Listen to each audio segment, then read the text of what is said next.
Joseph Brooks, and this is Lawyer in the Kitchen.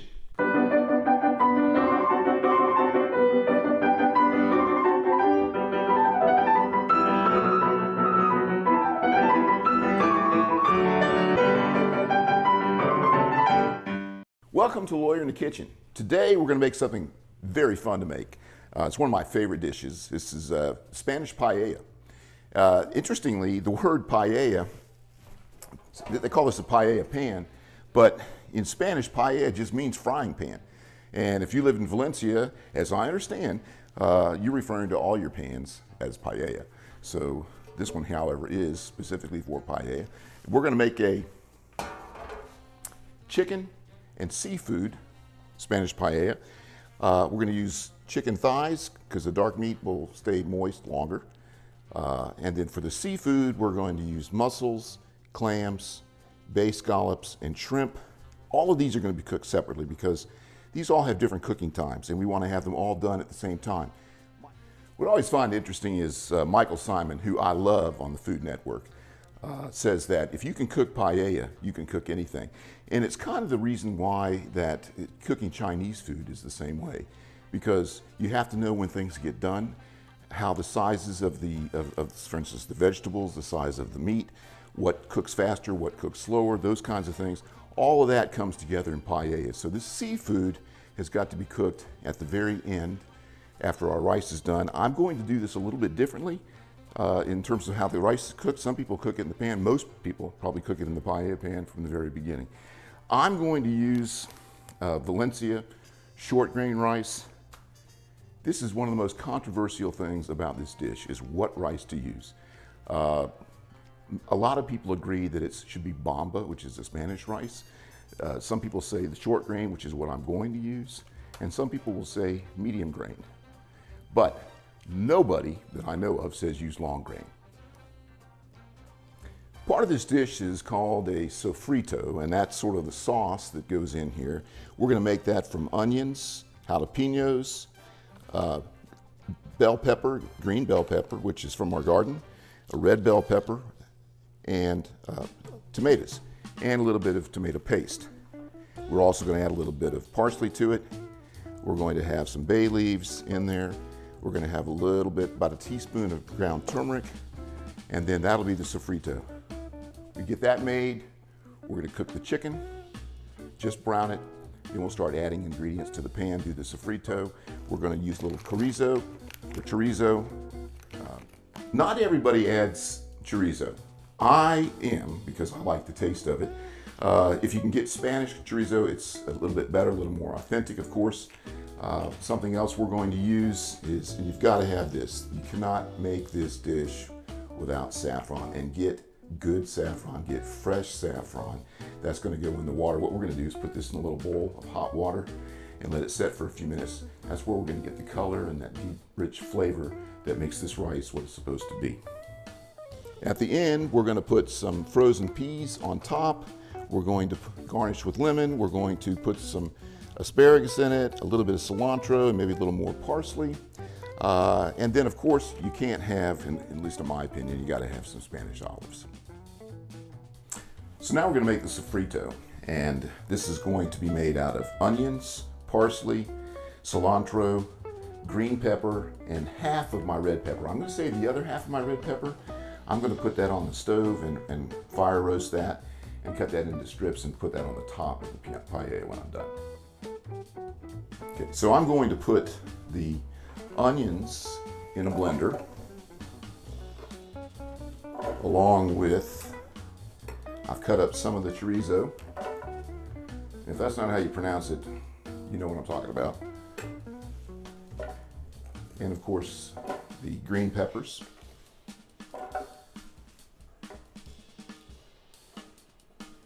And I got to chop up my red pepper here a little bit.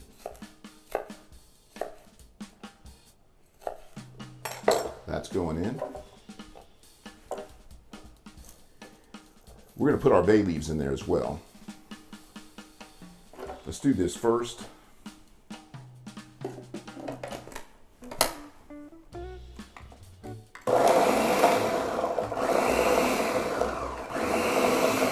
That's looking good. Now we'll add our parsley and cilantro, a nice little handful.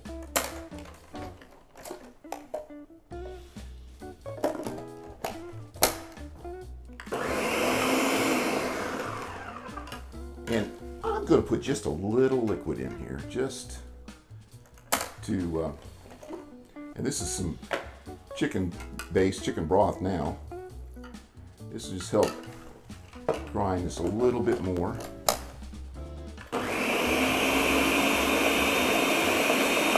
That's looking good. And then finally, we'll add some jalapeno peppers and some smashed garlic. Now the paella purists are going to go crazy on this, but this works for me, so I do it. I'm going to cook this rice. This again is a short drain rice. I'm going to cook this for about 10 minutes after it starts to boil before I ever put it in the paella pan, because I've always had a problem getting the rice done exactly the way I want in a paella pan, or even in a skillet when I made paella in a skillet, which you can easily do. Okay, so I've got some hot water here in a little dish, a little bowl, and here's the saffron. We're going to put that in there, and you see it's already making that a pretty color, and that's going to make the rice turn nice and yellow, and it's going to add an incredible amount of flavor to this dish. Now the rice is probably as important as the seafood and the chicken and everything else, so this has got to be done right. I've got exactly 2 cups of rice. I don't usually measure this, but for this dish I do. And there's about almost 3 cups of chicken stock. I'm going to put in about half of that, and then I'm going to add some clam juice, and then make sure when you put this in, when you get near this, that you stir it around and get all of that taste in there. And then we're going to cook this, I'm not going to cover this though, we're going to cook this like we were making rice, but we're only going to do it for 10 minutes, and we are just going to simmer it as soon as it boils. Now I am going to put a little bit of oil in here, a little olive oil, a very good olive oil, and then we're going to stir this. I'm not going to put salt because the chicken broth has plenty of salt in it, and we can always add salt in the end if we need to. So this, not going to add salt, normally would if we were making rice. First thing we're going to do is brown the chicken. I am going to add pepper, but again, I'm not going to add salt. There's enough salt in that chicken broth.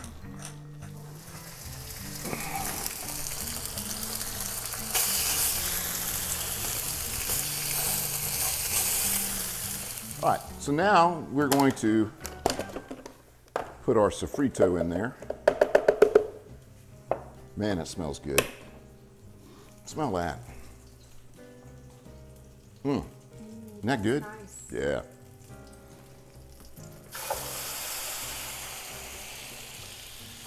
Yeah, let's not waste any of that. And we need just a little bit of cumin. Not much. About a teaspoon. And that's good.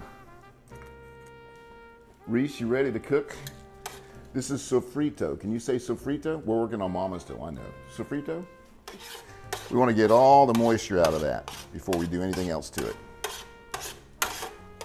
All right, now we're at the point we're going to add the tomatoes. Chop these up. You could get a can of diced tomatoes and use that, but everything in this is fresh. This is, I was getting ready to put paprika in, and I realized, this is on here. It's like, nothing seems to be coming out of the paprika bottle. Don't know what it is. I seem to cut myself. Okay, we'll try this again. Here we go. We're gonna add a little paprika, smoked paprika. We're gonna open this up. That's nice. That's gonna help with color too. And if we're not happy with the color of the rice, we're just gonna add some turmeric. All right, we're gonna add a little tomato paste. About that much. And now we are gonna add a little bit of salt, okay? Nice little helping of salt right there on that. We're gonna add that saffron now. We want all that in there.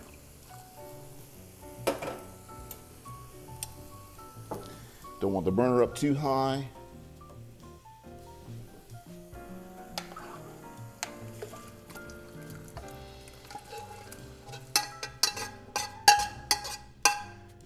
And that looks pretty good. Now, we can stir it right now, but once this gets going, we don't want to stir this much. Because at the end, when we got everything done, we're going to heat this pan up on high with the rice on the bottom, and it'll make a socarrat, which is a crispy rice. And if I didn't mention this recipe, this food started in Valencia, Spain, and it's considered by a lot of people to be a national Spanish dish. Now, the only protein that we're going to cook in this rice is going to be the chicken. And you can see it's not done. It's just been browned a little bit. I've cut it up into bite-sized pieces. We're going to slide that in, and we're going to stir this one more time. And that's the only thing that's going to cook, the only protein that's going to cook in the dish. The chorizo, that's going to also, and you could have fried this. I'm just going to let it cook in there like that. All right, I forgot to put in the white wine because I don't drink white wine. So really, not that much. About a half a cup. And that's about a half a cup. That was to deglaze the pan, but the pan's already been deglazed. Okay, so now while this is cooking, we're gonna go ahead and roast this pepper to put on top because it's gonna get hectic when we start doing all of the seafood. Hectic. A lot of stuff is going to be going on, Sharon. A lot of stuff. Okay, so Reese is getting ready to put in the shellfish, which will be the mussels and the clams. And so we're going to do this. We're going to grab a bit of garlic. I got some water in here. Put this burner on high. Be careful. You got to be careful with these because the mussels have oh, we got ice in there. All right. Well, that'll melt. I did say that. I absolutely did. All right. So we're gonna put a little wine in here. Yeah. Listen. They don't want to die without a little anesthesia. So we got that, and we got garlic in there. We can get the rest of this garlic, and we're gonna put a little bit of. Let's hit a squeeze or two of lemon.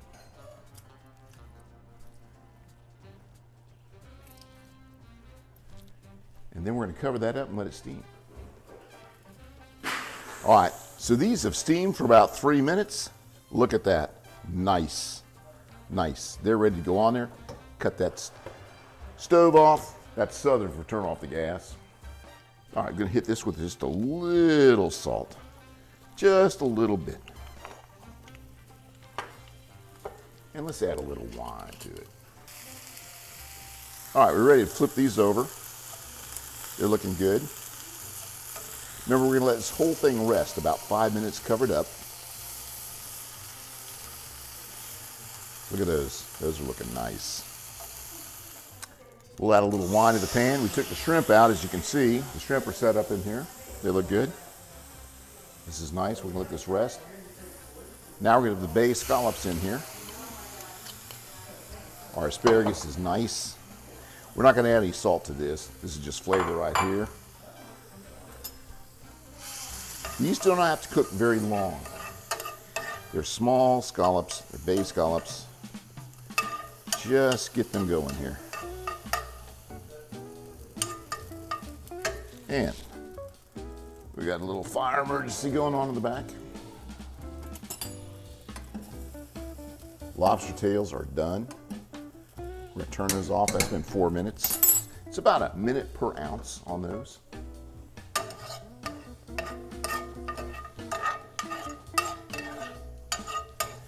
Let these cook just a little longer and these will be done.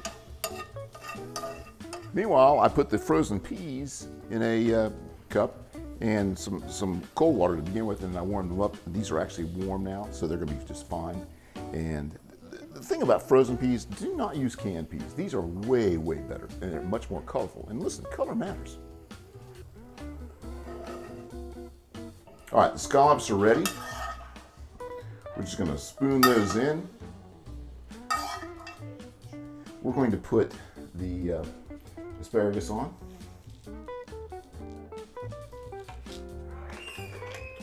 We got a lot of these clams that did not open up, so we're not going to use those.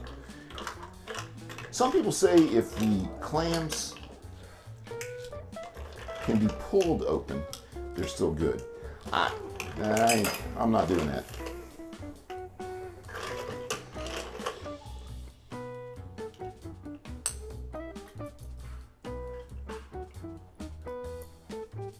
If you get some of the juice in there, that's not a problem. We're going to put the peas on here.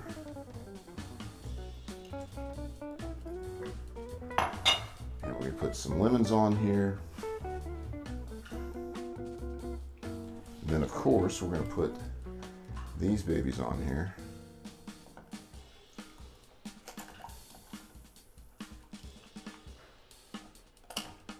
And we'll, of course, crack this shell when we serve.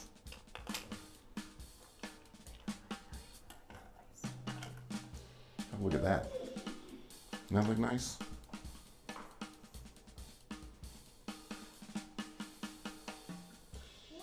And a little bit of homegrown parsley right there. And that's it. We'll cut these open and they'll be fine. Thanks for coming by. See you next time. Lawyer in the kitchen.